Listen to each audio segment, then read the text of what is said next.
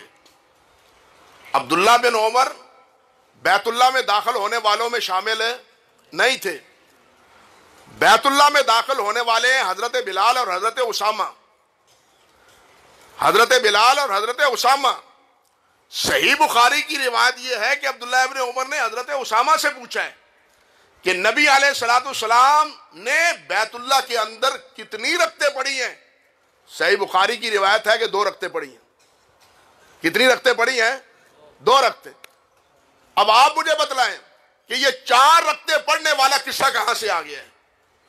سند ہے سعید بن جبیر سے اور وہ ہے عبداللہ ابن عمر سے رضی اللہ تعالی عنہ. لیکن یہ روایت صحیح بخاری، صحیح مسلم اور دوسری جتنی امہات الکتب ہے ان تمام کتابوں کے خلاف. اس کے علاوہ کسی ایک کتاب گئی گزری اس میں روایت میں بھی نہیں ہے کہ نبی علیہ السلام نے 4 رکعتیں پڑھی. اسی طرح باقی روایات کی مثالیں موجود ہیں، لیکن ساری باتیں میں کہنے سے اجتناب کرتا ہوں وقت کی وجہ سے. پھر یہی کتاب ہے. کتاب کی ہمیشہ عظمت کتاب کے مصنف کی بنا پر ہوتی ہے. کتاب کی مصنف کی بنا پر ہوتی ہے. جتنا بڑا لکھنے والا ہو اتنی ہی اہمیت اور اتنا ہی مقام اس کتاب کا ہوتا ہے. جس طرح یہ کتاب اصح الکتب بعد کتاب اللہ ہے، بالکل یہی کیفیت حضرت امام محمد بن اسماعیل بخاری کی ہے. حضرات محدثین میں کبار نام ہے امام علی ابن مدینی کا، امام یحییٰ بن معین کا، امام احمد بن حنبل کا، امام اسحاق ابن راہویہ کا، امام ابن ابی شیبہ کا رحمہم اللہ. لیکن جو مقام، جو درجہ اور جو مرتبہ اور جو عزت اور جو شرف اللہ سبحانہ و تعالیٰ نے امام محمد بن اسماعیل بخاری کو عطا فرمائی ہے وہ دوسرے کے حصے میں نہیں آئی. وہ اپنے اپنے وقت میں بلا شبہ امام تھے، انکار نہیں، کسی کی عظمت کا انکار نہیں. لیکن حقیقت یہ ہے کہ ان حضرات نے بھی حضرت امام بخاری رحمۃ اللہ علیہ کی عظمت کا اعتراف کیا ہے. امام علی بن مدینی رحمۃ اللہ علیہ، اللہ اکبر، امام علی بن مدینی رحمۃ اللہ علیہ وہ ہیں جن کے بارے میں لکھا گیا ہے کہ کان الناس یکتبون قعودہ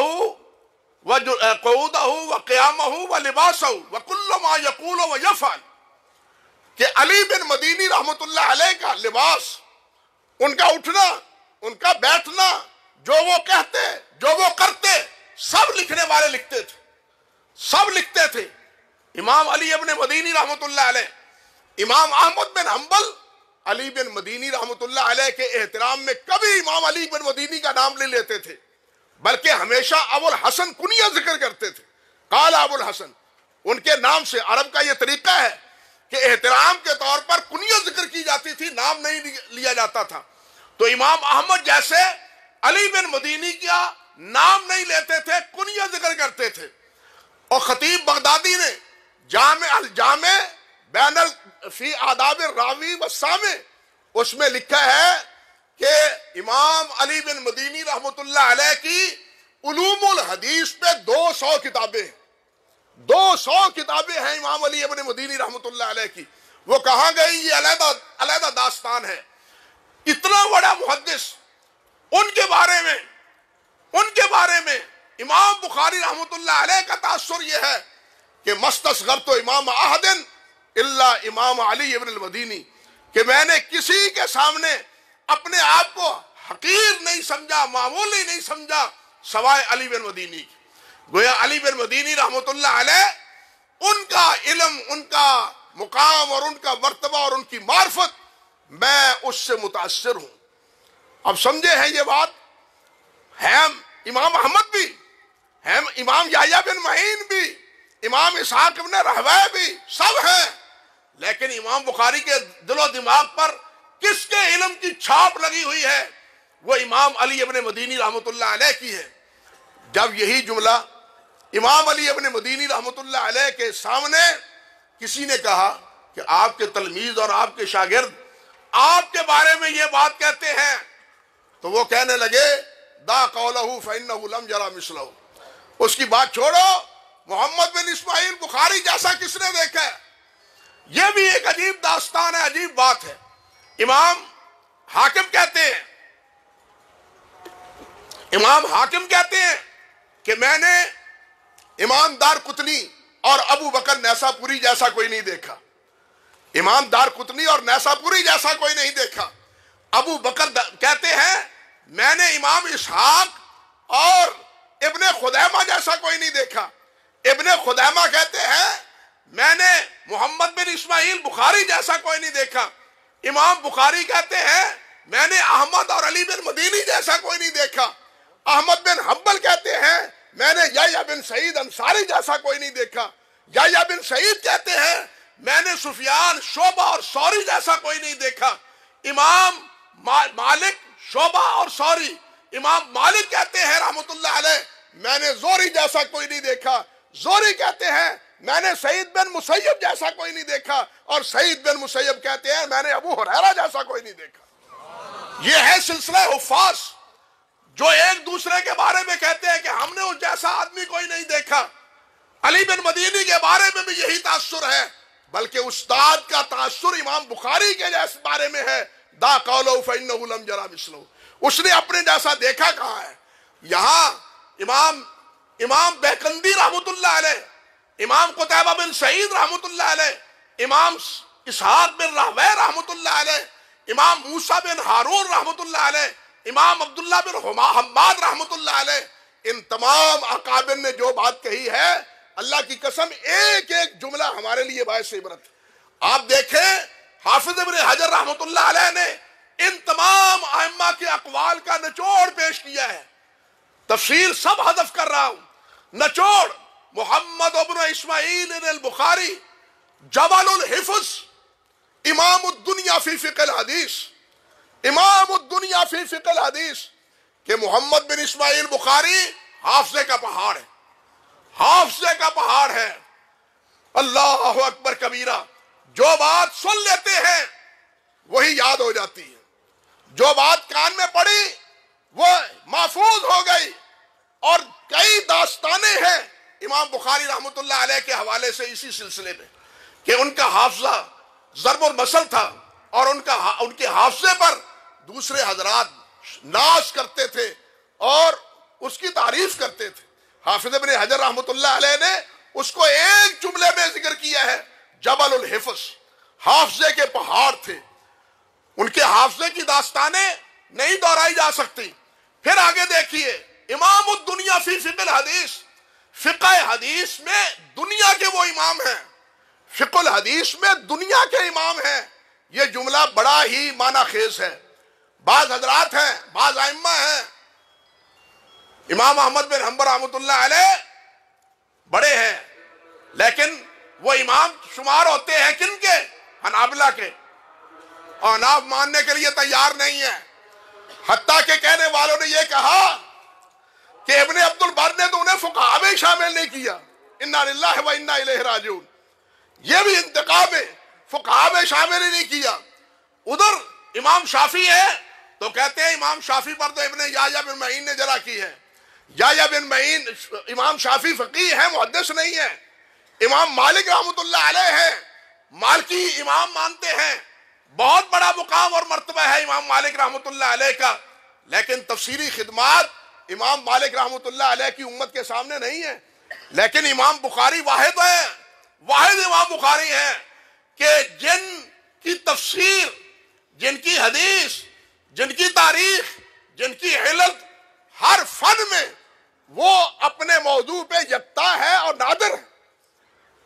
سب کے جو امام ابو احمد نے کہا تھا کہ کل من جاء بعدہ اخذ منہ، کہ جو بعد میں آیا ہے اس نے بخاری سے لیا ہے، جو بعد میں آیا ہے اس نے بخاری سے لیا ہے۔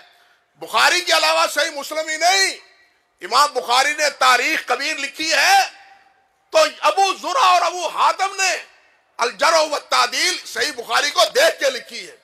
امام بخاری نے القناع لکھی ہے تو امام مسلم نے کتاب القناع امام بخاری کی قناع کو دیکھ کے لکھی ہے۔ امام بخاری رحمت اللہ علیہ نے معرفت الصحابہ لکھی ہے۔ حافظ کہتے ہیں الاصحابہ میں کہ امام بخاری رحمۃ اللہ علیہ نے اس فن میں دوسرے ائمہ کی کتابوں سے بے نیاز کر دیا ہے۔ یہ حافظ ابن حجر کا تبصرہ ہے الاصابہ میں امام بخاری رحمۃ اللہ علیہ کی معرفت الصحابہ کے بارے میں۔ امام بخاری رحمۃ اللہ علیہ کی قضایہ صحابہ ہے، اور یہ وہ کتاب ہے کہ جس کا درجہ اور مرتبہ امام وقی کی کتاب جو اسی موضوع پر ہے اس کی حیثیت اس کے مقابلے میں بالکل حافظ ابن حجر کہتے ہیں کوئی حیثیت ہی نہیں ہے جو حیثیت امام بخاری رحمۃ اللہ علیہ کی کتاب کی ہے۔ کہنے کا مقصد یہ ہے کہ صرف حدیث کا مسئلہ نہیں، معرفت علل کا، تاریخ کا، رجال کا، سب میں حضرت امام بخاری رحمۃ اللہ علیہ امام ہیں، اور وہ امام کسی ایک گروہ کے نہیں ہیں، وہ کسی ایک فرقے کے نہیں امام، بلکہ وہ امام الدنیا ہے۔ حافظ کے لفظ سمجھیے کہ وہ امام الدنیا ہے، وہ پوری دنیا کے امام ہیں، اور یہی وجہ ہے، اللہ اکبر، علامہ انور شاہ کشمیری نے فیض الباری کی دوسری جلد میں کہا ہے کہ جتنے فقہا ہیں وہ شوافی ہوں، وہ مالکی ہوں، حنبلی ہوں، وہ حنفی ہوں، جب ان کے مذہب کی کوئی معید روایت بخاری میں آتی ہے تو وہ پھولے نہیں سماتے، وہ خوش ہوتے ہیں کہ ہمارے مذہب کی تائید صحیح بخاری کی روایت سے ہو گئی ہے۔ یہ ہے امام بخاری رحمۃ اللہ علیہ کی کتاب جس سے تمام مستفید ہوتے ہیں اور کوئی بھی اس سے بے نیاز نہیں ہے، اور یہی کتاب ہے جس کی آخری آج یہ حدیث ہے۔ میں ساری چیزیں حذف کر رہا ہوں، چھوڑ رہا ہوں وقت کی وجہ سے، اب آخری باب اور اس سے متعلقہ کچھ باتیں، چند باتیں عرض کر دیتا ہوں۔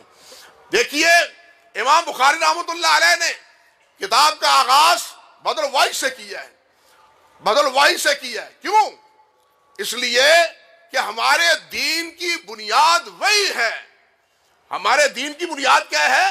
وہی الہی پہ ہے، اقوال الرجال پر ہمارے دین کی بنیاد نہیں ہے۔ دین وہ ہے جو اللہ سبحانہ و تعالیٰ نے نازل فرمایا ہے اپنے پیارے پیغمبر حضرت محمد رسول اللہ صلی اللہ علیہ وسلم پر۔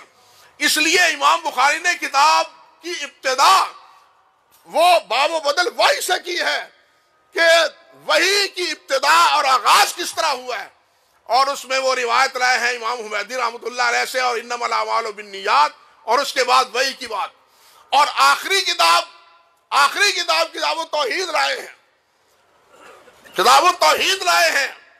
یہ کیوں ہے؟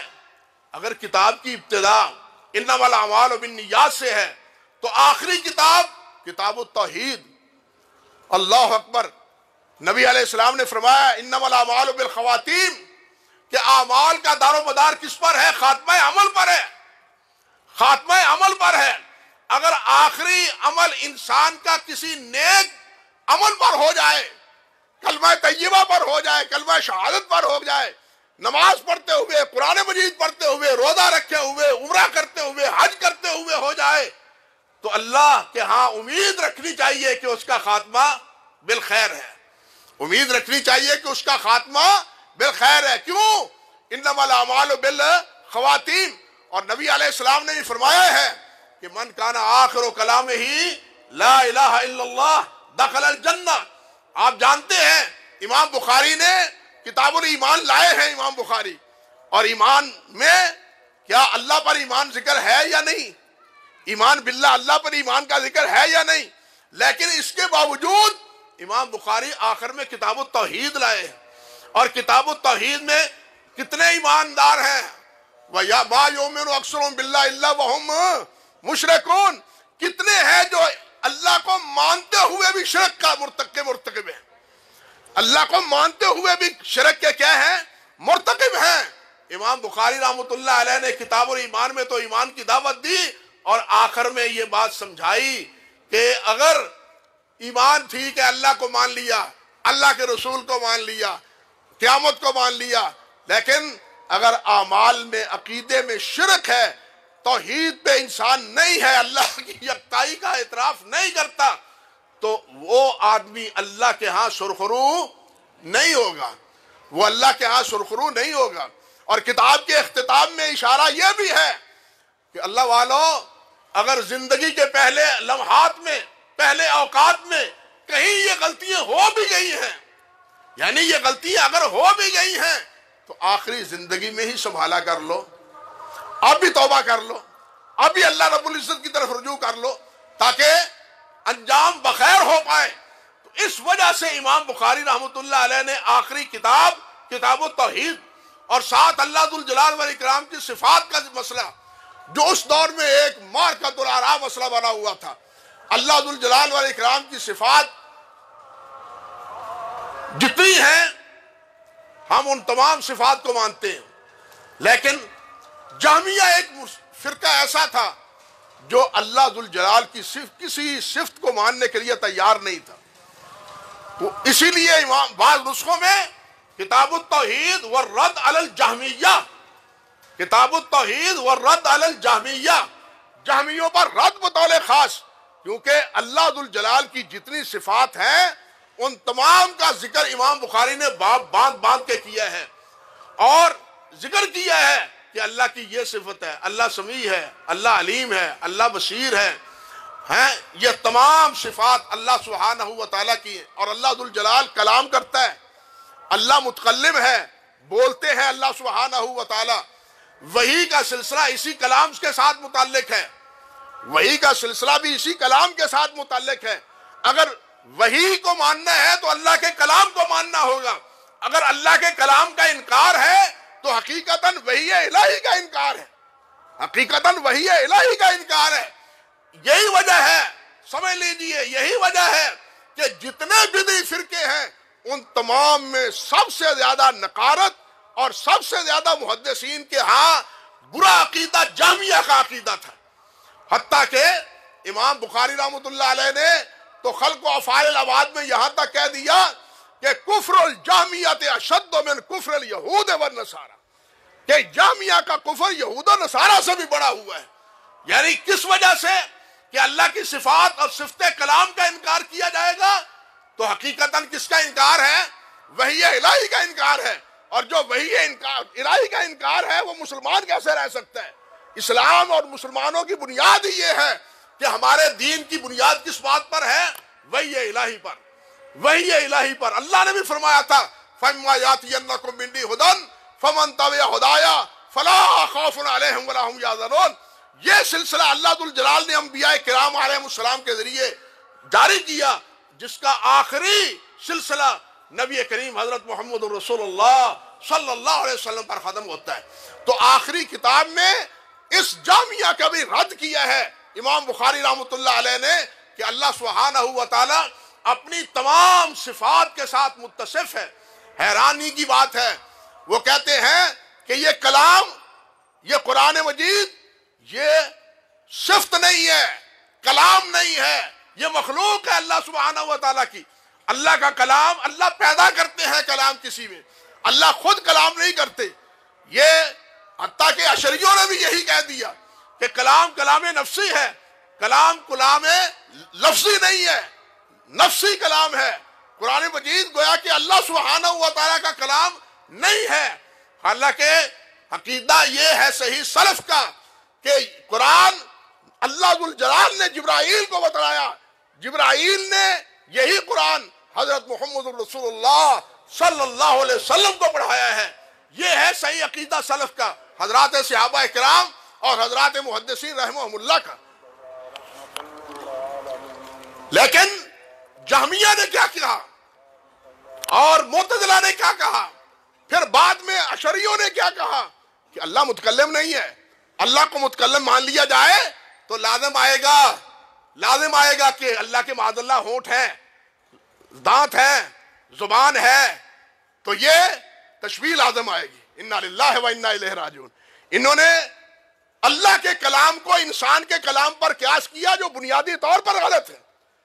اور آپ سے میں پوچھتا ہوں، سوچیں ذرا، کیا پتھر نبی علیہ السلام کو سلام کہتے تھے یا نہیں؟ درخت نبی علیہ السلام کے سامنے آپ کی رسالت کا اقرار کرتے تھے یا نہیں؟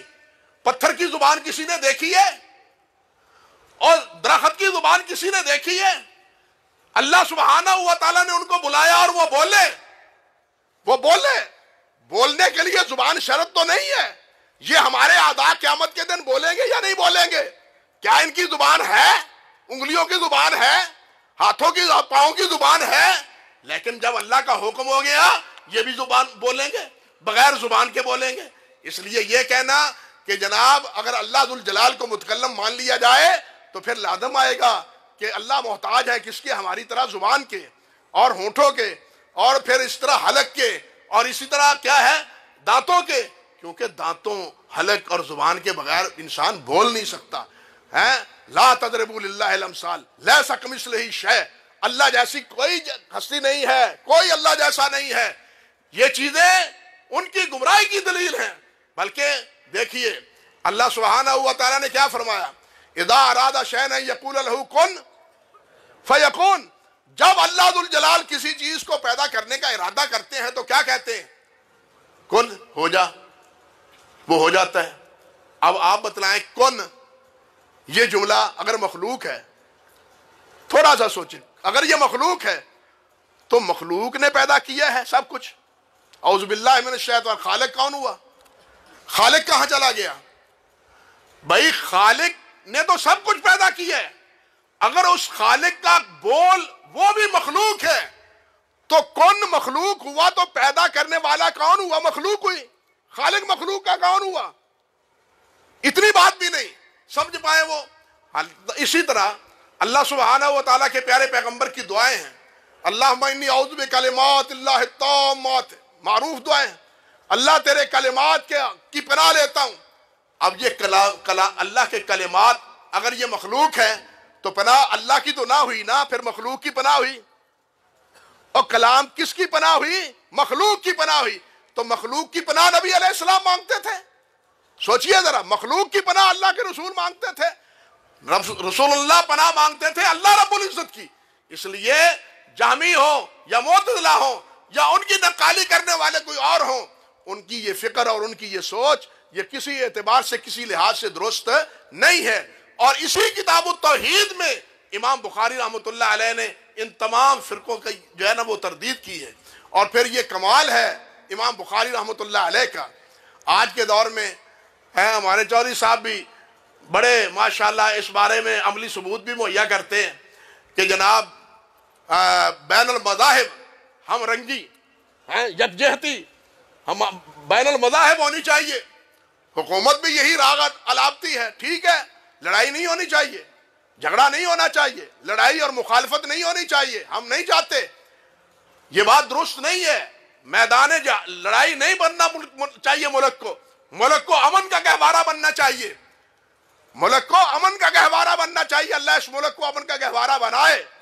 امام بخاری رحمۃ اللہ علیہ کی فکر سوچئے، امام بخاری رحمۃ اللہ علیہ نے اس دور کے جتنے فرقے تھے، اور طالب علموں سمجھ لو یہ مسئلہ، وہ رافضی ہوں، وہ خارجی ہوں، وہ ناسبی ہوں، وہ معتزلہ ہوں، وہ جہمیہ ہوں، وہ مرجیہ ہوں، وہ قدریہ ہوں، یہ جتنے فرقے تھے سب کی تردید کی ہے، لیکن کسی ایک کا نام امام بخاری نے نہیں لیا، کسی ایک کا نام امام بخاری نے نہیں لیا۔ اس میں ہمارے لیے سبق ہے کہ آپ غلط بات کی تردید کریں، لیکن جب ان کا نام لے کے تردید کریں گے تو پھر ایک تناؤ کی کیفیت پیدا ہو جائے گی، جھگڑے کی کیفیت پیدا ہو جائے گی۔ یہ ہمارے لیے طالب علموں کے لیے امام بخاری رحمۃ اللہ علیہ نے سبق چھوڑا ہے کہ آپ حق بات ہمیشہ کہیں اور جو ناحق ہے اس کی تردید ضرور کریں، لیکن تردید کا یہ معنی تو نہیں ہے کہ آپ نام لے لے کے ان کو اچھالتے پھریں، نام لے لے کے اچھالتے پھریں۔ امام بخاری رحمۃ اللہ علیہ نے یہ کتاب میں ہمیں یہ سبق دیا ہے۔ بلکہ کہنا تو یہ چاہیے کہ امام بخاری اللہ ذوالجلال والاکرام کی ایک بہت بڑی نعمت تھے، بہت بڑا رحمت اور نعمت تھے۔ نبی علیہ السلام اور امام بخاری کے مابین 3 واسطے ہیں، ثلاثیات موجود ہیں، 3 واسطے ہیں، صحابی کا، تابعی کا، تبع تابعی کا۔ نبی علیہ السلام نے فرمایا خیر الناس کرنی ثم الذین یلونہم ثم الذین یلونہم، بہترین زمانہ میرے بعد، پھر اس کے بعد کیا ہوگا؟ فساد ہوگا، شر و فساد ہوگا۔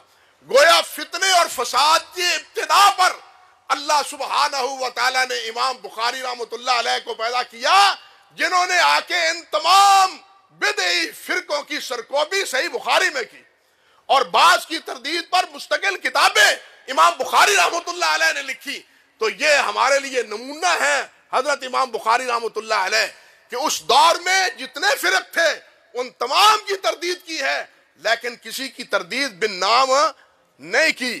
اللہ ہمیں بھی اسی وسعت قلبی اور اسی وسعت ظرفی کا ہمیں بھی توفیق عطا فرمائے اور ہم بھی نمونہ بنے۔ آخری باب ہے باب قول اللہ ونضع الموازین القسط لیوم القیامہ وان اعمال بنی آدم وقولہم یوزن، بعض نسخوں میں اقوال بھی ہے، اقوالہم یوزن، یہ اعمال کے برابر اقوال ہی ہونا چاہیے۔ بہرحال یہ آخری باب نضع الموازین القسط لیوم القیامہ، قیامت کے دن اعمال کا وزن ہوگا، قیامت کے دن اعمال کا وزن ہوگا۔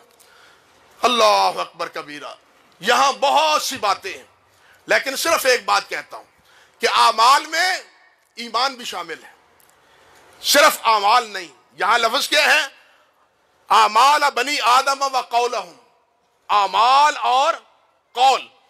نہیں سمجھنا چاہیے کہ صرف نمازیں، روزے، حج، ذکر و اذکار یہی قول ہے۔ سب سے بڑا عمل لا الہ الا اللہ ہے، ایمان سب سے بڑا عمل ہے۔ ایمان بھی تولا جائے گا۔ بعض حضرات کہتے ہیں ایمان نہیں تولا جائے گا، وہ کہتے ہیں اس لیے کہ ایمان کے مد مقابل کفر ہے ہی نہیں، یہ مومن ہے تو کفر تو ہے نہیں۔ فرق سمجھے؟ مومن ہے تو مومن کے مقابلے میں کفر نہیں ہے، لہذا اعمال کا وزن ہے، ایمان کا وزن نہیں ہے، لیکن ایمان کا بھی وزن ہے۔ جیسے کفر کے مدارج ہیں اسی طرح ایمان کے بھی مدارج۔ کفر کے مدارج ہیں یا نہیں؟ ابو طالب اور ابو جہل کا کفر برابر تھا، اسی طرح حضرت ابوبکر صدیق اور دوسرے صحابہ کا ایمان برابر ہے۔ حضرت عمر فاروق کہتے ہیں، اور یہی روایت مرفوعاً بھی منقول ہے لیکن صحیح سند سے حضرت عمر فاروق سے ہے کہ لو وزن ایمان و ابی بکر بے ایمان اہل السماء بے اہل العرش لرجھا، کہ اگر ایک پلڑے میں ابو بکر کا ایمان رکھ دیا جائے اور دوسرے پلڑے میں پوری زمین کے مومنوں کا ایمان رکھا جائے تو ابو بکر کا ایمان بڑھ جائے گا۔ لہذا ایمان کا بھی وزن ہے، اس لیے اعمال سے یہ نہیں سمجھنا چاہیے کہ صرف ہمارے اعمال ہیں۔ علماء کہتے ہیں اعمال کا بھی ہوگا، اعضاء یہ انسان کا بھی ہوگا، یہ جو بتاکے لکھے جا رہے ہیں ان کا بھی وزن ہوگا۔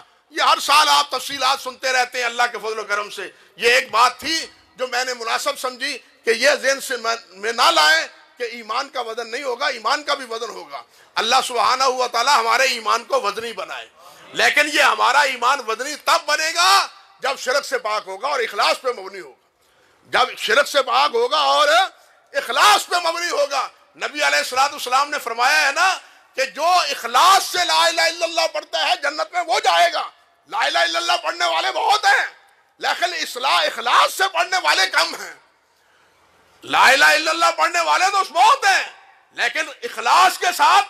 حضرت ابو ہریرہ رضی اللہ تعالیٰ عنہ نے پوچھا تھا نا کہ حضور آپ کی سفارش کن خوش نصیبوں کو حاصل ہوگی، تو آپ نے کیا فرمایا تھا کہ میری سفارش ان خوش نصیبوں کو ہوگی جو خالص لا الہ الا اللہ کہیں گے، مخلصم بقلبہ، اپنے دل سے کے اخلاص کے سے، اپنے دل کے اخلاص سے کہیں گے لا الہ الا اللہ۔ صرف لا الہ الا اللہ یہ مسئلہ نہیں ہے، لا الہ الا اللہ تو سب پڑھتے ہیں، حتیٰ کہ پڑھنے والے منافق بھی تھے یا نہیں تھے، معاذ اللہ ثم استغفر اللہ، لیکن ان کے پڑھنے کے باوجود جو یہ کہتے تھے نشہد انک لرسول اللہ، ہم گواہی دیتے ہیں کہ آپ اللہ کے رسول ہیں، لیکن اللہ تعالیٰ نے کیا فرمایا؟ واللہ یشہد ان المنافقین لکاذبون، اللہ کی گواہی یہ ہے کہ یہ جھوٹ بولتے ہیں۔ اس لیے جس وقت تک اخلاص کے ساتھ لا الہ الا اللہ نہ پڑھا جائے اس وقت تک لا الہ الا اللہ کا بھی اللہ کے ہاں اعتبار نہیں ہے۔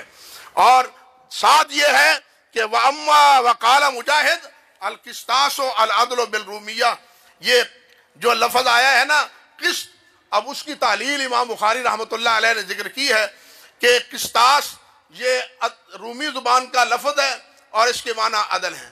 اب عجمی زبانوں کے الفاظ قرآن مجید میں ہیں یا نہیں ہیں یہ اپنی جگہ ایک بات ہے۔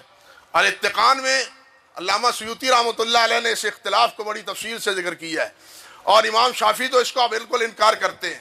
وہ کہتے ہیں عربی مبین میں اللہ ذوالجلال نے قرآن مجید کو نازل کیا ہے، کوئی اجمی لفظ قرآن مجید میں نہیں ہے، لیکن جمہور علماء یہی کہتے ہیں کہ اجمی الفاظ قرآن مجید میں ہیں، بلکہ علامہ سیوطی نے ایک مستقل رسالہ لکھ دیا ہے کہ کون کون سے الفاظ ہیں جو اجمی میں ہیں، وہ متعرب ہوئے ہیں عربی زبان میں، تو وہ اب عربی ہی کہلاتے ہیں، ان کو اجمی نہیں کہا جاتا، اگرچہ اصل کے اعتبار سے وہ کیا ہے؟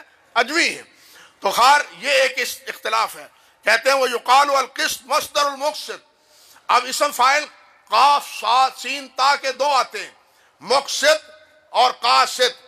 قاسط کے معنی اور ہیں، حالانکہ مادہ قاف سین تا ہے، لیکن قاسط اسم فاعل اس کے معنی جور و ظلم ہے، اور مقسط اسم فاعل اسی لفظ سے، اسی کہنا چاہیے کہ مصدر سے اس کے معنی کیا آتے ہیں؟ قاسط، مقسط، اسم فاعل انصاف کے۔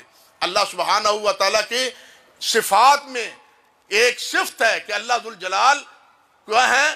وہ مقسط ہیں، انصاف کرنے والے ہیں، اور انصاف کرنے والوں سے کیا ہے؟ محبت کرتے ہیں اللہ سبحانہ و تعالیٰ۔ اس کے بعد حدیث ہے جو امام بخاری رحمۃ اللہ علیہ نے ذکر کی ہے۔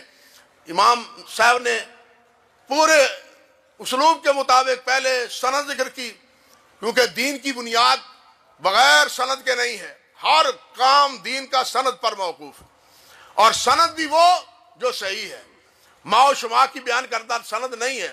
وہ امام قتادہ رحمۃ اللہ علیہ نے فرمایا نا، وہ کہتے ہیں اللہ اکبر، امام قتادہ کا قول ہے، خطیب نے کفایہ میں ذکر کیا ہے کہ انما ھذا العلم ہوا لیسا ہوا من ان طالح ان صالح ولا ان صالح ان طالح بل ان صالح ان صالح۔ احمد بن زید کہتے ہیں رحمۃ اللہ علیہ کہ انما ھذا العلم ہوا ان صالح ان صالح ان تابع ان صاحب ان رسول اللہ ان جبرائیل ان اللہ سبحانہ و تعالی، یعنی یہ علم اللہ سبحانہ و تعالی سے ہے۔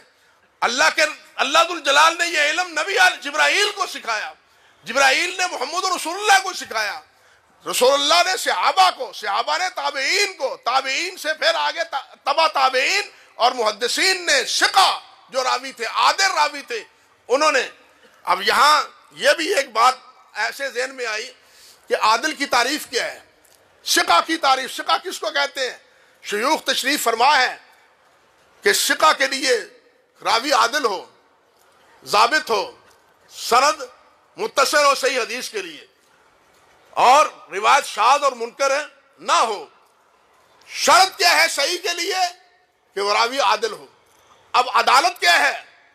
عدالت یہ ہے کہ وہ کبیرہ گناہ سے بچنے والا ہو اور صغیرہ پر اصرار کرنے والا نہ ہو، صغیرہ ہو جائے تو فوراً توبہ کر لینے والا ہو، کبیرہ گناہ کا وہ مرتکب نہ ہو، یہ عدالت کی تعریف ہے۔ اس تعریف کے بعد آپ مجھے بتلائیں کہ یہ سارے محدثین اللہ کے ولی ہیں یا نہیں ہیں، جو کبیرہ گناہ سے بچنے والے اور صغیرہ کے قریب نہیں جانے والے۔ صحابہ کرام کی صفت اللہ ذوالجلال نے کیا بیان فرمائی ہے؟ اللہ پاک فرماتے ہیں قَارَ إِلَيْهِمُ الْكُفْرَ وَالْفُسُوقَ وَالْعِصْيَانَ، کہ یہ میرے نبی کے تابعدار فسق اور گناہ، قَارَ إِلَيْهِمُ الْكُفْرَ وَالْفُسُوقَ وَالْعِصْيَانَ، ارتداد کا تصور نہیں ہے، فسوق کبیرہ گناہ کا تصور نہیں ہے، والعصیان صغیرہ گناہ نہیں ہے۔ اگر ہو جاتے ہیں تو فوراً اللہ ذوالجلال سے معافی مانگتے ہیں۔ گویا یہ صحابہ کرام کی تعریف کی ہے اللہ سبحانہ و تعالیٰ نے، اور یہی تعریف ثقہ محدثین کی تعریف میں شامل ہے۔ اسی لیے غالباً امام احمد بن حنبل فرمایا کرتے تھے کہ اگر یہ حدیث کے طالب علم ولی نہیں ہے تو دنیا میں کوئی ولی نہیں۔ اگر حدیث کے یہ طالب علم جو ثقہ ہیں وہ یہ اولیاء نہیں ہے تو کوئی ولی نہیں۔ کیوں؟ ولی کی شان کیا ہے؟ گناہوں سے بچنے والا، معصیتوں سے بچنے والا، اور اللہ کے حکم کی پابندی کرنے والا۔ آج کے دور کی ولی جو ہے، میں ان کی بات نہیں کرتا، آج کے دور کے ولی پناہ با خدا، وہ نہ نماز کی پرواہ، نہ طہارت کی پرواہ، گندگی ولی ہوئی وہ جتنی ملی ہوئی ہو اتنا بہت زیادہ ملی. ہمارے یہاں فیصل آباد میں ایک صاحب کے بارے میں کہا جاتا ہے کہ جی یہ جتنی ہے نا 4 سگرٹیں لے کے بیک وقت پیتا تھا. یہ ولایت ہے جی جناب. انا للہ و انا، یہ ولایت کی نشانی بتلا رہے ہیں. یہ بابا جی ہیں جس کا عرس ہوتا ہے. ایسے بابوں پر دین موقوف نہیں ہے. دین ان لوگوں کے واسطے سے ہم تک پہنچا ہے جو کبیرہ گناہ کے مرتکب نہ تھے، جو صغیرہ گناہ سے بھی بچتے تھے، اللہ کے احکام کی پابندی اختیار کرتے تھے، فرائض ہی نہیں مستحبات بھی نہیں چھوڑتے تھے. ذرا آپ حضرات محدثین کی یا حضرت امام بخاری ہی کی سیرتیں پڑھ کے دیکھیں، آنکھیں کھل جائیں گی کہ ان کی للہیت اور اللہ ذوالجلال کی بندگی اور عبادت میں ان کا مقام اور مرتبہ کیا تھا. صحیح بات یہ ہے کہ یہ داستانیں 1-2 مجلسوں میں پوری نہیں ہو پاتی. نہایت اختصار سے چند باتیں آپ سے عرض کی ہیں. تو یہ سند امام بخاری نے ذکر کی ہے. احمد بن اشکاب، محمد بن فضیل، عمارہ بن قعقاع، عن ابی زرع، عن ابی ہریرہ. اور امر واقعہ یہ ہے کہ یہ سند اپنے اندر ایک حکمت رکھتی ہے. احمد بن اشکاب سے کیوں روایت لائے ہیں، یہاں آخر میں کیوں روایت لائے ہیں، اور محمد بن فضیل کی یہ روایت، محمد بن فضیل کے بارے میں امام احمد بن حنبل نے فرمایا ہے اللہ اکبر کہ محمد بن فضیل کی 10 روایتیں ہیں. 3 سے 19 تک کا اطلاق ہوتا ہے 10 کا، 3 سے 9 تک. تو گویا 14, 15, 16 روایات اسی سند سے محمد بن فضیل عن عمارہ بن قعقاع عن ابی زرع عن ابی ہریرہ سے مروی، اور وہ سیاستہ اور مسانید میں ہمارے سامنے موجود ہے. امام احمد بن حنبل رحمۃ اللہ علیہ نے فرمایا ہے، جس طرح کہ حافظ ابن رجب رحمۃ اللہ علیہ نے بھی نقل کیا ہے، وہ کہتے ہیں کہ صرف ایک روایت ہے کہ جس کو یہ عمارہ بن قعقاع ابو زرع سے روایت نہیں کرتے بلکہ ابو صالح عن ابی ہریرہ سے روایت کرتے. اور وہ روایت کون سی ہے؟ وہ روایت وہ ہے جس میں نبی علیہ السلام نے فرمایا کہ اول زمرۃ یدخلون الجنہ، کہ سب سے پہلی جماعت جو جنت میں داخل ہوگی ان کے چہرے چاند کی طرح روشن ہوں گے، ان کے چہرے چاند کی طرح روشن ہوں گے. امام احمد کا خیال ہے کہ یہ روایت ابو صالح کے واسطے سے عمارہ نے بیان کی ہے. باقی ساری روایتیں محمد بن فضیل نے عمارہ بن قعقاع عن ابی زرع عن ابی ہریرہ سے بیان کی ہے. لیکن امام احمد بن حنبل رحمۃ اللہ علیہ کا یہ تصور درست نہیں ہے، بلکہ صحیح بخاری ہی میں اور صحیح مسلم میں بھی یہی روایت، یعنی یہ جو آخری بات میں نے کی ہے، یہ روایت اسی سند کے ساتھ یعنی ابو زرع کے ساتھ مروی ہے، ابو صالح سے نہیں. تو خیر یہ تو ایک ضمن بات تھی. تو ایک راوی امام ابو زرع یہ حضرت جریر بن عبداللہ بجلی رضی اللہ تعالیٰ عنہ کے پوتے ہیں. جو معروف امام ابو زرع ہیں یہ وہ مراد نہیں ہے.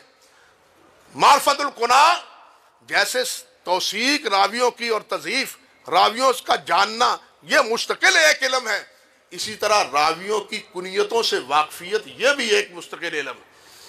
یہ مستقل نوع ہے.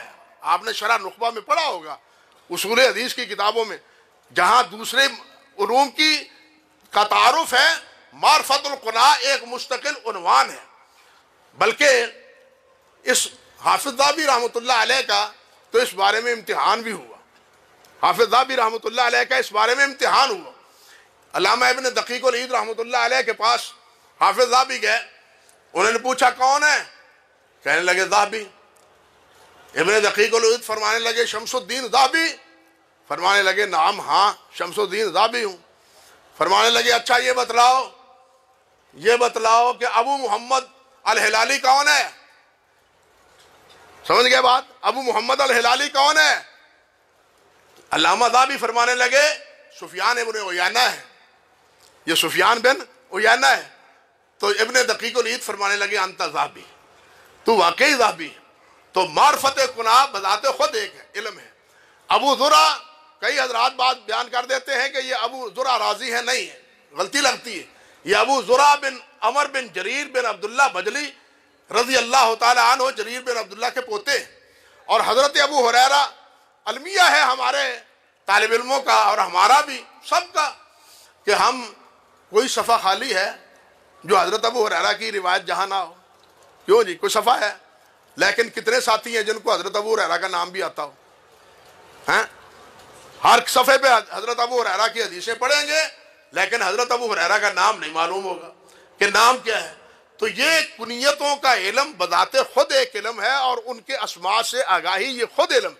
امام بخاری رحمۃ اللہ علیہ امام محمد بن یوسف فربری رحمۃ اللہ علیہ کے پاس جس وقت گئے ہیں تو امام محمد بن یوسف نے ایک سند پڑھی، کہنے لگے حدثنی سفیان عن ابی عروہ عن ابی الخطاب عن ابی حمزہ قال قال رسول اللہ صلی اللہ علیہ وسلم۔ طلباء کا حلقہ تھا، کہنے لگے کوئی پہچانا ہے کون ہے یہ سند والے، کون ہیں یہ، ابو عروہ کون ہے، ابو الخطاب کون ہے، ابو حمزہ کون ہے؟ سب خاموش۔ امام بخاری رحمۃ اللہ علیہ فرماتے ہیں جی مجھے اجازت ہے، ہاں بتلاؤ کون ہے؟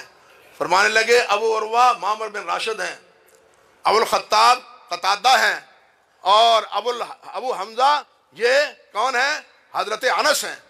اور سفیان بن سعید ثوری اکثر اپنے اساتذہ اور اپنے یہ تھا کہ امام بخاری رحمۃ اللہ علیہ کو اس دور میں قرآ کی بھی اتنی معرفت حاصل تھی، مستقل کتاب لکھی ہے امام بخاری نے، کتاب القرآ۔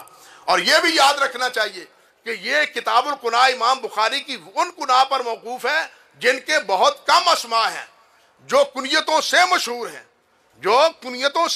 ہیں، اسماء میں وہ مشہور نہیں ہیں، ان کی کنیتوں پر مشتمل امام بخاری رحمۃ اللہ علیہ نے کتاب لکھی۔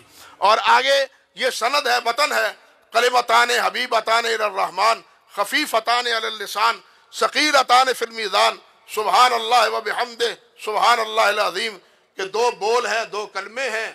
یہ کلمے سے مراد وہ ناوی کلمہ نہیں ہے جو آپ اللہ آپ کا بھلا کرے قافیے کے ابتدا میں پڑھتے ہیں، الکلمۃ لفظ مفرد، وہ کلمہ نہیں ہے، بلکہ کلمہ سے مراد وہ بامعنی کلمہ مراد ہے، کلام مراد ہے۔ آپ کلمہ طیبہ کلمہ شہادت کو بھی کہتے ہیں نا، کلمہ ہی کہتے ہیں نا، کلمہ توحید بھی اسی کو کہتے ہیں۔ تو یہاں بھی کلمہ سے مراد جو ہے ایک کلام ہے، بامعنی کلام۔ کلمتان حبیبتان الی الرحمن، رحمان کے ہاں وہ بڑے محبوب ہیں، پسندیدہ ہیں، اللہ ان کو پسند کرتا ہے۔ اس سے پتہ چلتا ہے کہ اللہ ذوالجلال بعض چیزوں سے محبت کرتے ہیں اور بعض چیزوں کو پسند نہیں کرتے۔ یہاں پھر ایک مسئلہ ہے، ہمارے اشعری حضرات کہتے ہیں کہ اللہ ذوالجلال محبت نہیں کرتے، بلکہ محبت کا معنی یہ ہے کہ اللہ ان کی دعائیں قبول کرتے ہیں، اللہ انہیں قرب نصیب فرما دیتے ہیں۔ محبت اللہ ذوالجلال نہیں کرتے، معاذ اللہ نہیں۔ اللہ سبحانہ و تعالیٰ نے کتنے مقام پر فرمایا ان اللہ یحب المقسطین، ان اللہ یحب المتطہرین، ان اللہ یحب التوابین، ان سب سے اللہ سبحانہ و تعالیٰ محبت کرتے ہیں۔ قرآن نے کہا ہے یا نہیں کہا ہے؟ اس لیے بلکہ حدیث میں آتا ہے کہ نبی علیہ السلام نے فرمایا اللہ ذوالجلال جبرائیل سے کہتے ہیں، جب کسی بندے سے محبت کرتے ہیں تو جبرائیل سے کہتے ہیں جبرائیل آسمانوں پہ اعلان کر دو میں فلاں بندے سے محبت کرتا ہوں، اعلان کر دو فرشتوں میں، ہاں اللہ اکبر۔ پھر جبرائیل کو کہتے ہیں کہ زمین پر بھی اعلان کر دو، اور زمین پر بھی آ کے جبرائیل اعلان کرتے ہیں۔ ہماری کثافتوں کی وجہ سے یا ان کی روحانی قوتوں کی وجہ سے، روحانی مسئلہ ہونے کی وجہ سے، روح فرشتہ ہونے کی وجہ سے وہ آواز ہمیں سنائی نہیں دیتی۔ یہ اسی طرح ہے کہ جس طرح اللہ آپ کا بھلا کرے رمضان میں فرشتے کہتے ہیں یا باغی الخیر اقبل یا باغی شر اکثر، آوازیں دیتے ہیں یا نہیں دیتے؟ حدیث میں ہے یا نہیں؟ اس کا اثر محسوس ہوتا ہے رمضان میں یا نہیں ہوتا؟ اور جن میں معمولی کسی بھی رمق موجود ہوتی ہے وہ مسجدوں کا رخ کرتا ہے یا نہیں کرتا؟ میں سمجھتا ہوں کہ یہ اس فرشتوں کی آواز کا نتیجہ ہے۔ اسی طرح اللہ سبحانہ و تعالیٰ کی طرف سے جب یہ اعلان ہوتا ہے اور اللہ کا یہ بندہ اس دنیا سے رخصت ہوتا ہے اور اس وقت ہماری آنکھیں کھلتی ہیں، ان لوگوں کو ہم دیکھتے ہیں جو دور دراز سے اس کے جنازے پر آتے ہیں اور ہم محسوس کرتے ہیں کہ یہ اس کو اللہ ذوالجلال کا قرب حاصل تھا، تبھی اللہ کے بندے جوق در جوق اس کی بخشش اور مغفرت کے لیے پہنچ رہے ہیں۔ تو اللہ محبت کرتا ہے، کلام سے بھی محبت کرتا ہے، میٹھے اچھے بولوں سے بھی محبت کرتا ہے، اللہ اپنے نیک بندوں سے بھی محبت کرتا ہے۔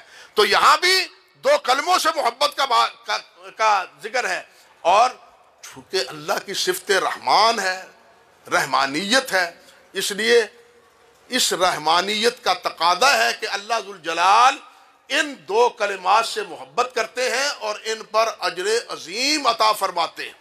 اس کی رحمانیت کا عمل کم ہے، رحمانیت کا نتیجہ ہے کہ اس عمل کم ہونے کے باوجود بھی اجر زیادہ ہے۔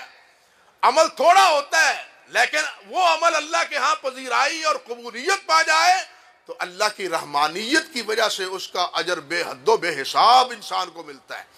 اس لیے فرمایا کلمتان حبیبتان الی الرحمن خفیفتان علی اللسان، پڑھنے میں بڑے آسان ہیں، ہلکے ہیں، پڑھنے میں آسانی سے ادا ہو جاتے ہیں، لیکن ثقیلتان فی المیزان، میزان میں بڑے بھاری، ان کا بڑا وزن ہے میزان میں۔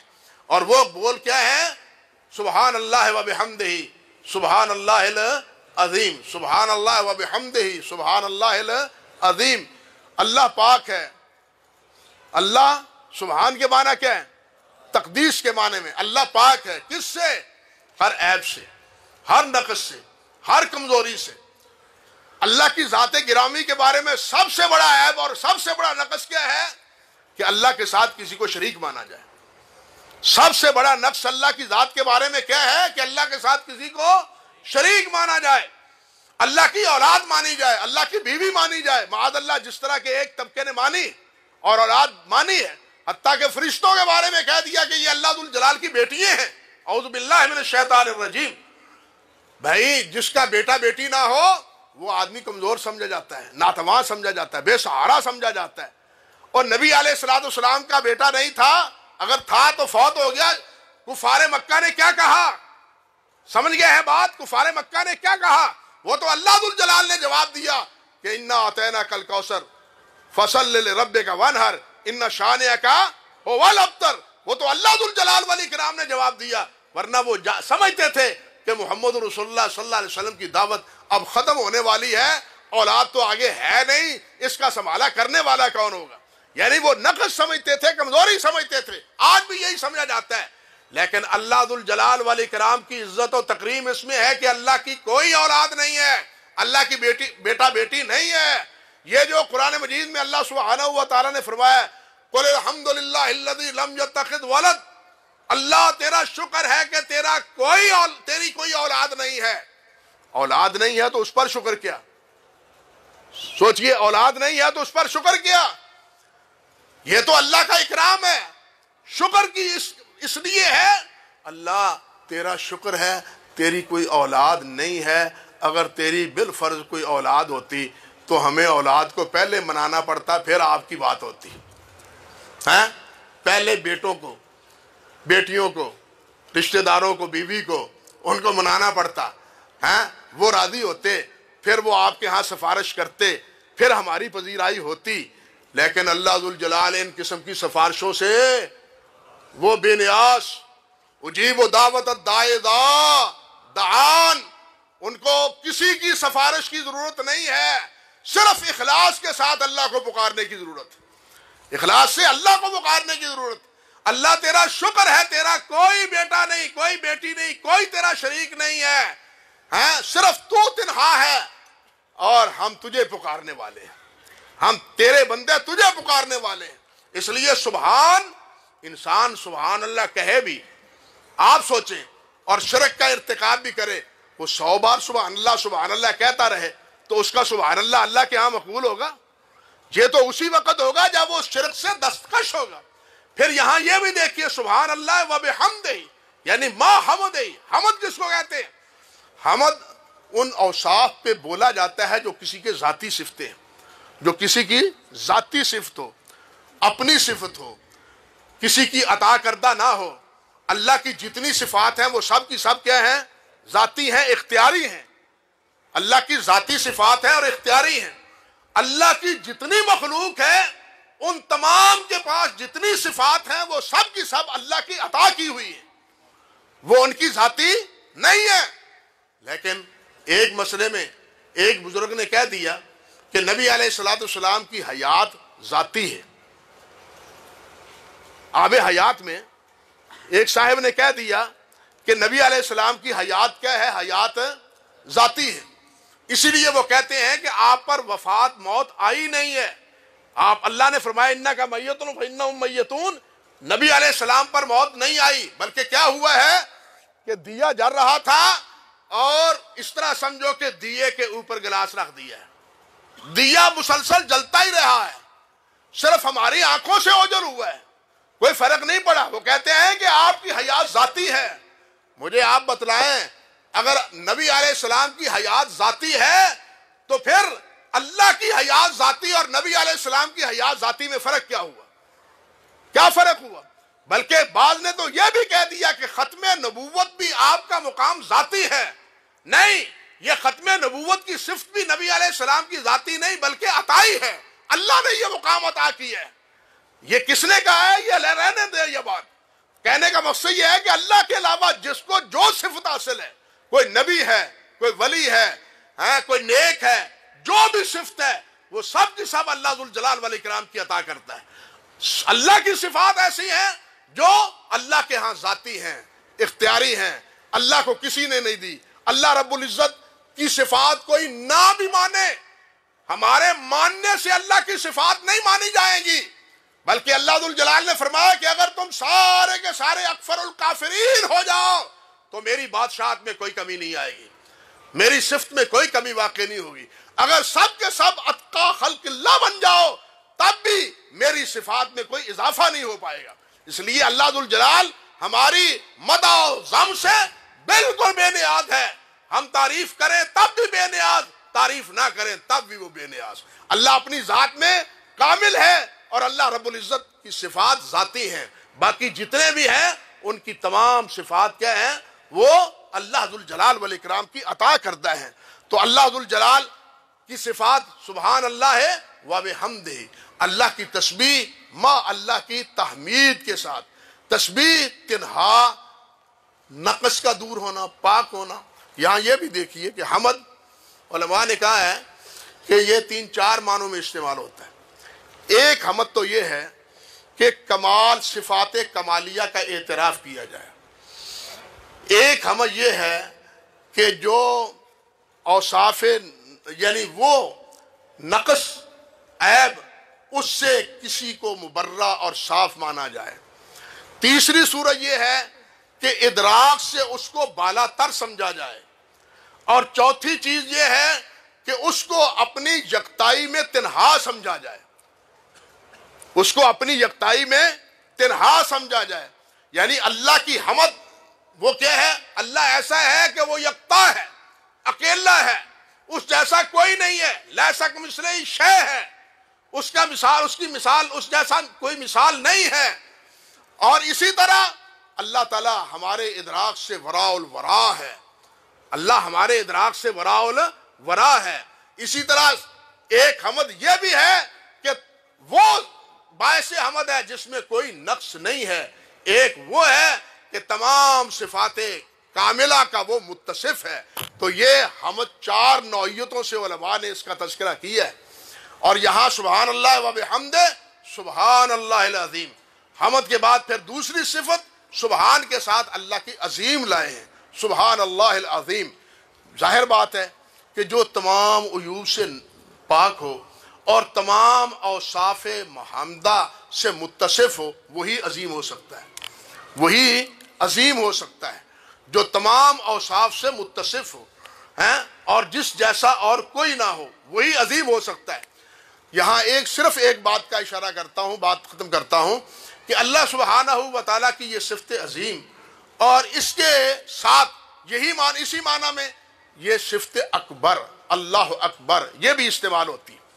اللہ کی کبریائی کے لیے صفت اکبر بھی اور صفت عظیم یہ دونوں استعمال ہوتی ہیں، لیکن اکبر میں عظیم شامل ہے، اکبر میں عظیم شامل ہے، لیکن جو اکبر ہے اس میں زیادہ وسعت ہے عظیم سے، اکبر میں زیادہ وسعت ہے عظیم سے۔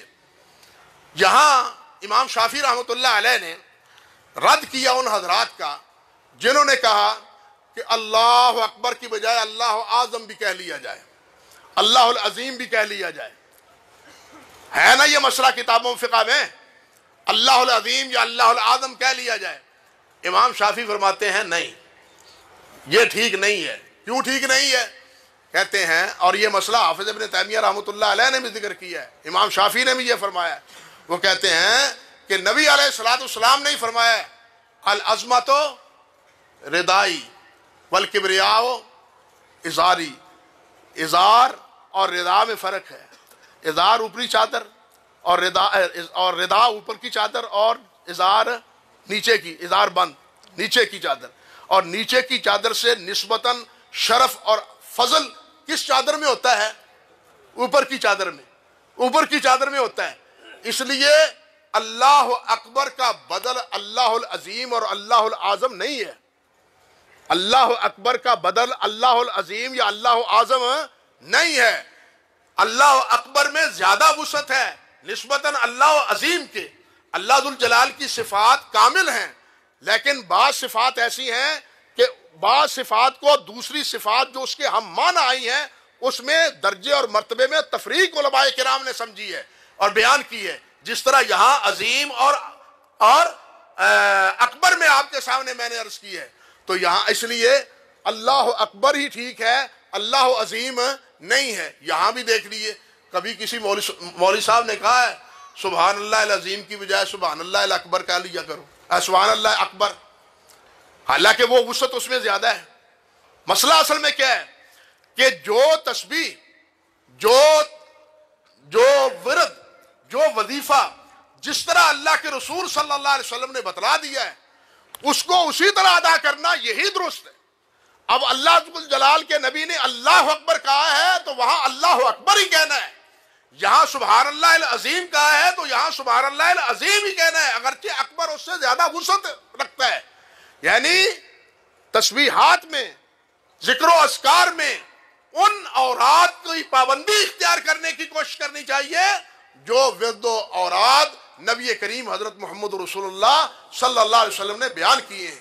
بہرحال یہاں اللہ سبحانہ و تعالیٰ کی یہ عظیم صفات ہیں، عظیم بھی حمد بھی۔ اللہ سبحانہ و تعالیٰ حمد سے بھی متصف ہے اور تمام عیوب سے بھی اللہ ذوالجلال پاک اور صاف ہے۔ اللہ سبحانہ و تعالیٰ ہمیں بھی عیوب سے، گناہوں سے پاک کر دے، اللہ ہمارے گناہوں سے ہمیں پاک کر دے۔ سبحان ہے نا اللہ اپنی اس صفت کے برکت سے ہمارے گناہوں کو دھو دے، اللہ ہماری غلطیوں کو معاف فرما دے۔ امام بخاری رحمۃ اللہ علیہ نے یہ آخری باب اور آخری ورد یہ اس لیے بھی ذکر کیا ہے کہ ہم اس کو ورد زباں بنائیں، ہم اس کو ورد زباں بنائیں، کیونکہ نبی علیہ السلام نے فرمایا ہے، اللہ اکبر۔ حضرت عبداللہ بن بصر ہیں غالباً رضی اللہ تعالیٰ عنہ، انہوں نے پوچھا نبی علیہ السلام سے، حضور کوئی ایک ہی بات دین کی بتلا دیجئے جسے میں پلے باندھ لوں اور جس پر عمل کرتا رہوں۔ نبی علیہ السلام نے فرمایا لا یزال لسانک رطبا بذکر اللہ، کہ تیری زبان اللہ کے ذکر سے تر رہنی چاہیے۔ یہ آسان سے کلمے ہیں، ان آسان سے کلموں سے ہماری زبان تر رہنی چاہیے۔ بات سمجھے؟ سبحان اللہ و بحمدہ سبحان اللہ العظیم، جس کے پڑھنے میں کوئی کلفت اور کوئی مشقت بھی پیش نہیں آتی، آپ ہونٹوں کو نہ بھی ہلائیں تب بھی اندر ہی اندر زبان یہ کلمات دہراتی رہتی ہے۔ آپ بے شک ابھی بیٹھے بیٹھے اس کا تجربہ کر لیں۔ تو امام بخاری رحمۃ اللہ علیہ نے اس بات کا بھی اشارہ کیا ہے، اور ساتھ یہ بھی اشارہ کیا ہے جس طرح کہ اللہ اکبر کبیرہ بخاری شریف کے شارح نے ذکر کیا ہے، نام ذیل سے نکل گیا، وہ فرماتے ہیں کہ امام بخاری نے یہ آخری باب المیزان کا ذکر کر کے اس بات میں بھی اشارہ کیا ہے کہ یہ کتاب میں امت کے لیے ایک میزان کی حیثیت سے پیش کر رہا ہوں، میزان کی حیثیت سے یہ کتاب میزان ہے، لوگ اس پر اپنے عقائد اور اعمال کو تول لیں، یعنی صحیح احادیث کے مطابق اپنے اعمال اور اپنے عقائد کو تول لیں۔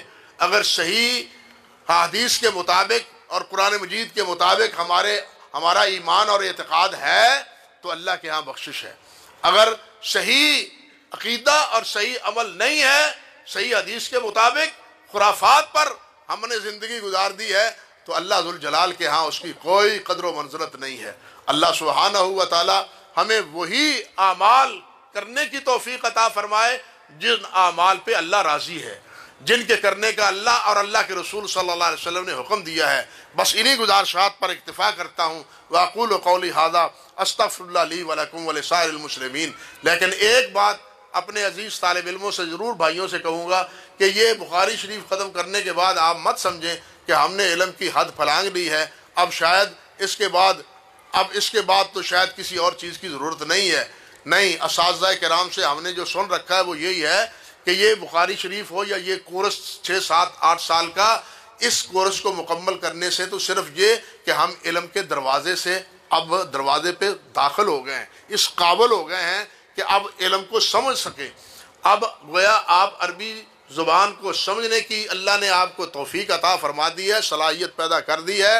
اب علم کو سمجھیں اور اس کو پڑھیں اور اپنی معلومات میں اضافہ بھی کریں اور اپنے اعمال میں بھی اضافہ کریں۔ یہ مت سمجھیں کہ اب علم کی بساط لپیٹ دی گئی کیونکہ ہمیں انعام بھی مل گیا اور بخاری شریف کا اختتام بھی ہو گیا۔ یہ اگر سمجھیں گے تو یہ شیطانی جھانسا ہے اور علم سے اپنے آپ کو محروم رکھنے کے مترادف ہے۔ اللہ ہمیں علم سے وابستہ رکھے اور ہمیں علم جو پڑھیں اس کے مطابق اللہ عمل کی بھی توفیق عطا فرمائے۔ اقول قولی ھذا سبحانک اللہم وبحمدک اشہد ان لا الہ الا انت استغفرک واتوب الیک۔ جزاکم اللہ خیراً، بارک اللہ فیک۔ حضرات گرامی، ایک ضروری بات آپ سے کرنی ہے، وہ بات سن لیں، اس کے بعد باقی انشاءاللہ نماز بھی پڑھیں گے، باقی پروگرام ہم چلائیں گے۔ آپ سب کے علم میں ہے کہ آج کا یہ پروگرام جامعہ کی تاریخ کا اہم ترین پروگرام ہے، جس میں 50 ایسے فرزند جنہوں نے جامعہ سلفیہ میں 7 سال گزارے، علم حاصل کیا، پوری محنت توجہ کی، اور آج وہ اپنا یہ سفر مکمل کر رہے ہیں۔ میں اس موقع پر ان کے اساتذہ کو، ان کے والدین کو، ان کے عزیز و اقارب کو، خود ان بچوں کو اپنی جانب سے اور انتظامیہ کی جانب سے دلی مبارکباد پیش کرتا ہوں۔ حضرات، ایک بات بہت ہی توجہ طلب ہے، میں تمام حضرات سے یہ عرض کروں گا کہ بہت ہی توجہ کے ساتھ میری یہ بات سن لیں، جو کہ بہت ہی اہم ہے۔ عمومی طور پر یہ سمجھا جاتا ہے کہ ڈاکٹر بننا، انجینئر بننا، کسی کا جنرل بننا، کسی کا سائنسدان بننا یہ مشکل ترین مرحلہ ہے۔ اس کے لیے بہت سارے مراحل ہیں، امتحانات ہیں، اس کے لیے بہت سارے پیسے لگتے ہیں۔ لیکن ایک مولوی کا بننا، ایک عالم دین کا بننا یہ بہت ہی آسان ہے، اس لیے کہ گلی گلی کہیں آپ کو مدرسے نظر آتے ہیں اور کہیں بھی جا کے آپ یہ کسب کر سکتے ہیں۔ میں اس موقع پر ان کی یہ غلط فہمی دور کرنا چاہتا ہوں اور یہ میں عرض کرنا چاہتا ہوں کہ حضرات ایسا نہیں ہے، یہ ان کی بھول ہے۔ ایک ڈاکٹر، ایک انجینئر یا ایک سائنسدان، آپ اپنے دل پر ہاتھ رکھ کر بتائیے، کیا اس کو پڑھنے کے لیے ٹھیک ہے پیسہ لگے گا، کیا وہاں اس کو ایمان کی ضرورت ہے، وہاں دیانت کی ضرورت ہے، وہاں اسے کوئی ایسا تقوی اختیار کرنے کی ضرورت ہے؟ ہرگز نہیں۔ وہ چور بازاری کے ذریعے سے آتے ہیں، رشوت دے کے آتے ہیں، نقل لگا کے آتے ہیں، لیکن یاد رکھیں ابھی شیخ الحدیث نے یہ بتایا کہ یہ علم حاصل کرنے کے لیے ایمان کا ہونا ضروری، عدل کا ہونا ضروری، ثقافت کا ہونا ضروری، حفاظت کا ہونا ضروری، اور یہ صفت جب تک پیدا نہ ہو یہ علم حاصل نہیں ہوتا۔ اس لیے حاصل نہیں ہوتا کہ یہ اللہ کی وہ امانت ہے جو قرآن کی شکل میں، رسول اللہ صلی اللہ علیہ وسلم کی احادیث کی شکل میں ان کے پاس ہے۔ ایک لفظ کا اضافہ، ایک لفظ کی کمی تو بہت دور کی بات ہے، ایک نقطہ بھی بدلا نہیں جا سکتا، ایک نقطہ بھی۔ اور ایسا علم حاصل کرنے والے یہ بچے جن میں دیانت ہے، ثقافت ہے، بھلے سے ان کے پاس پیسہ نہیں ہے، لیکن یاد رکھیں نہ یہاں سفارش ہے یا نہ یہاں نقل ہے، یہ جو کچھ آگے معاشرے میں بتائیں گے یہ وہی بات ہوگی جو قرآن میں ہے یا حدیث میں، اور اگر یہ اس پر قائم نہیں رکھتے لوگ مسترد کر دیتے ہیں، لوگ انہیں رد کر دیتے ہیں، ان کی حیثیت ختم ہو جاتی ہے۔ کتنے لوگ ہیں معاشرے میں آپ کے سامنے وہ باتیں کرتے ہیں، کوئی سننے کے لیے تیار نہیں ہو۔ حضرات گرامی، یہ وہ لوگ ہیں جو پڑھنے کے بعد بھی اپنے اس علم کو تازہ رکھتے ہیں، مطالعہ کرتے ہیں، اپنے اسلاف کی آراء کو پڑھتے رہتے ہیں، اور جدید مسائل کو حل کرنے کے لیے قرآن حدیث سے استعمال کرتے ہیں۔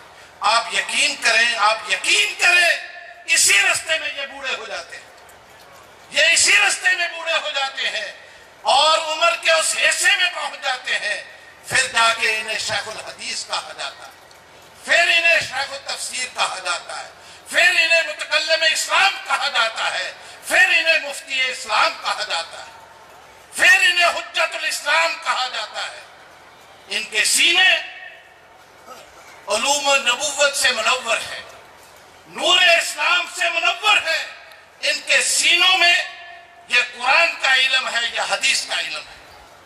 اور یہ وہ لوگ ہیں جن کے ایک ایک رگ میں وہ روح ہے جو اسلام لے کے آئی۔ حضرات، دیکھنے میں یہ کمزور ہیں، نحیف ہیں، بے وزن ہیں، لیکن یاد رکھیں حضرت عبداللہ ابن مسعود رضی اللہ تعالیٰ عنہ کو ان کی پنڈلی کو دیکھ کر بعض لوگوں نے تبسم فرمایا تھا۔ آقا علیہ السلام سمجھ گئے، فرمانے لگے جس کی پنڈلی کو دیکھ کر تم ہنستے ہو، کل قیامت کے دن احد سے زیادہ وزنی ہوگی۔ یہ مشائخ جن کو آپ نحیف دیکھتے ہیں، جن کو کمزور دیکھتے ہیں، کل قیامت کے دن ان کا وزن اتنا بھاری ہوگا کہ دنیا کا کوئی پیمانہ اس کو تول نہیں سکتا۔ کہاں بیٹھے ہیں ہم لوگ؟ ان کے بارے میں یہ تصورات ہوتے ہیں۔ حدیث میں ہے قیامت کے روز ایک شخص اللہ کے دربار میں حساب کے لیے لایا جائے گا، 99 رجسٹر ہوں گے اور ایک رجسٹر حد نگاہ تک پھیلا ہوگا، اور سب گناہوں سے بھرے ہوں گے، کوئی اس کے چھٹکارے کی گنجائش نہیں ہوگی۔ اللہ فرمائیں گے آج عدل کا دن ہے، آج کسی پر ظلم نہیں ہوگا۔ فرشتوں سے کہا جائے گا کہ لاؤ اس کی کوئی نیکی ہے۔ ایک فرشتہ ایک چھوٹا پرزہ لے کے آئے گا، کاغذ کا پرزہ، وہ دیکھ کے اور پریشان ہوگا اور کہے گا کہ اس کا میرے رجسٹروں کے مقابلے میں کیا وزن ہے۔ لیکن جب پلڑے میں ڈالا جائے گا وہ پرزہ ان تمام رجسٹروں کے اوپر حاوی ہو جائے گا، اور معلوم ہے وہ کیا ہوگا؟ وہ ہوگا جس میں کلمہ شہادت ہے، اشہد ان لا الہ الا اللہ و اشہد ان محمد رسول اللہ، یہ اس پرزے پر لکھا ہوگا۔